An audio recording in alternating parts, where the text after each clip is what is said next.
Assalamualaikum, selamat pagi. Dalam video ini, kita akan membahas kasus nyata sabotase dan pemerasan secara daring di Indonesia, serta analisis etika profesi di baliknya. Cibercerime bukan lagi cerita film. Ini nyata. Setiap hari, ada saja orang atau institusi yang menjadi korban. Tapi yang lebih penting, di mana letak tanggung jawab profesional di balik semua ini? Kasus 1, sabotase sistem rumah sakit. Pada tahun 2021, terjadi serangan ransomware terhadap Rumah Sakit Harapan Kita Jakarta dan RSUD Sukoharjo. Bayangkan, sistem komputer rumah sakit lumpuh total. Data pasien tidak bisa diakses, jadwal operasi kacau. Bahkan pasien ICU dalam kondisi kritis. Para peretas meminta tebusan 1,2 juta dolar. Mereka mengancam akan menghapus semua data jika uang tidak dibayar. Pertanyaan etika yang muncul. Pertama, apakah tim IT rumah sakit telah melakukan tugasnya dengan profesional? Sistem yang tidak diupdate, backup data yang tidak rutin, itu adalah kelalaian profesi. Kedua, etiskah membayar tebusan? Di satu sisi, nyawa pasien dipertaruhkan. Di sisi lain, membayar tebusan berarti mendanai kejahatan dan membuat mereka semakin kuat. Prinsip etika profesi yang dilanggar jelas, prinsip tanggung jawab terhadap publik, prinsip kompetensi, dan prinsip integritas. Kasus 2, pemerasan data warga. Kebocoran data 279 juta warga Indonesia di tahun 2021. Data BPJS Kesehatan, data imigrasi, bahkan data sensitif dijual di dark web seharga 1,3 juta dolar. Ini bukan sekadar pencurian data. Ini adalah pemerasan sistematis. Data Anda, data saya, data keluarga kita, diperjualbelikan. Di mana peran profesional IT dan Data Protection Officer? Setiap profesional yang menangani data punya kewajiban etis untuk melindunginya. Tapi kenyataannya, sistem keamanan kita masih sangat lemah. Whistleblower yang mengetahui kebocoran ini pun punya dilema etika. Melaporkan dan risiko dipecat, atau diam dan membiarkan publik dirugikan? Analisis etika profesi.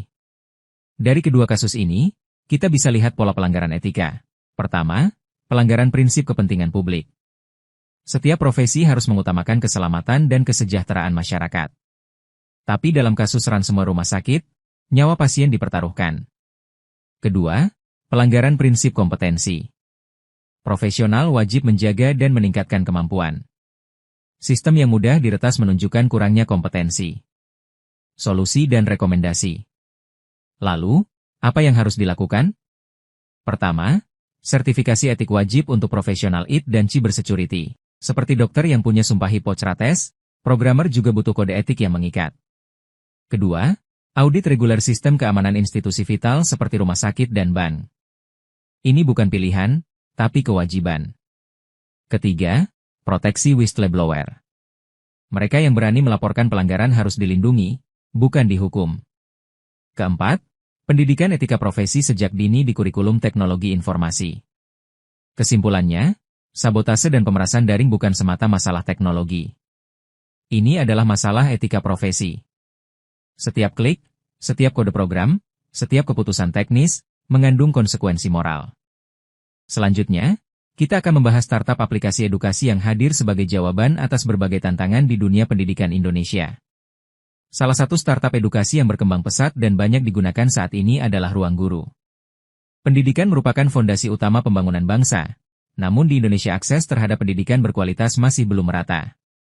Perbedaan fasilitas, kualitas guru, dan keterbatasan sumber belajar, terutama di daerah terpencil, mendorong lahirnya sebuah startup edukasi bernama Ruang Guru.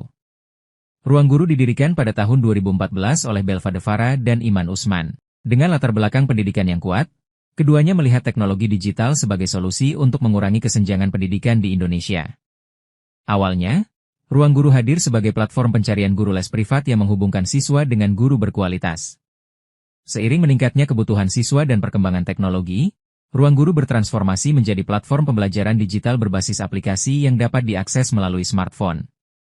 Ruang Guru kemudian mengembangkan konten video pembelajaran interaktif sesuai kurikulum nasional untuk siswa SD, SMP, dan SMA. Produk utama yang ditawarkan antara lain ruang belajar sebagai paket belajar lengkap, ruang les dan ruang les online untuk bimbingan privat, serta ruang uji yang menyediakan tryout dan latihan soal online.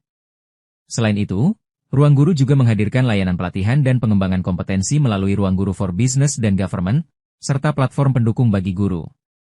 Kini, Ruang Guru telah berkembang menjadi salah satu startup edutech terbesar di Indonesia, dengan jutaan pengguna. Melalui inovasi teknologi pendidikan, Ruang Guru tidak hanya menjual produk pembelajaran, tetapi juga membawa harapan baru bagi pemerataan dan peningkatan kualitas pendidikan di Indonesia.